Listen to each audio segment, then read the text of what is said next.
La circ. Ziua în care au ajuns la circ a început prost și promițător în același timp. Prost, pentru că Ilinca insista că leul sigur o să-i mănânce soșetele.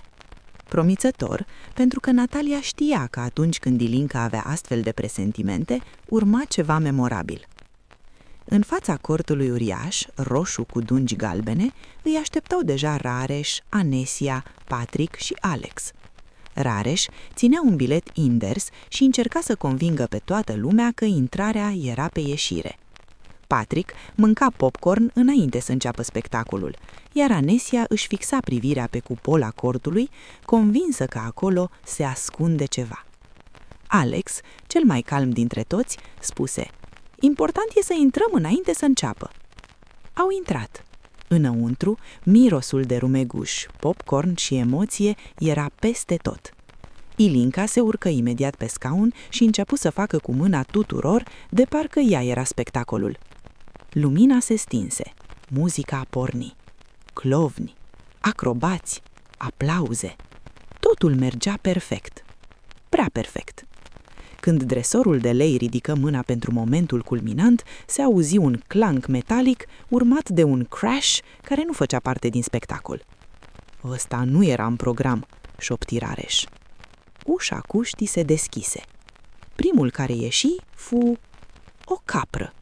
"De când avem capră la circ?" întrebă Anesia.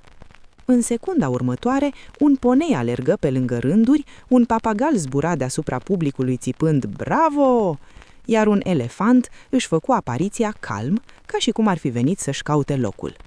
Ilinca aplaudă. "Am zis eu!" Publicul nu știa dacă să râdă sau să fugă. Copiii râdeau, adulții făceau poze, clovnii încercau să pară că totul e sub control. Un pinguin alunecă exact pe culoar și se opri lângă Alex. "Salut!" spuse Alex, instinctiv. Rareș încercă să conducă un ponei înapoi. "Hai, frate, că nu e pauza ta!" Între timp, un maimuțoi se cocoță pe reflectoare și începu să arunce popcorn în public. Patrick îl aplauda ca pe un artist consacrat. Natalia o luă pe Ilinca de mână. "Stai aproape." Ilinca, foarte serioasă: "Animalele au vrut să vadă spectacolul." Dresorii alergau, clovnii se împiedicau, iar muzica continua să cânte de parcă orchestra hotărâse că asta chiar e partea bună. Într-un final, elefantul se opri în mijlocul arenei, ridică trompa și salută publicul. Aplauzele izbucniră. Directorul circului ieși, transpirat, dar zâmbitor. "Doamnelor și domnilor, se pare că avem un spectacol improvizat." Animalele fură conduse înapoi, unele greu, altele deloc dornice să plece. Papagalul refuză să plece până nu mai strigă odată "Bravo!". Când luminile se aprinseră complet, toată lumea râdea. Nimeni nu plecase, nimeni nu se speriase cu adevărat. "A fost cel mai tare circ," spuse Patrick. "N-a fost circ," spuse Anesia.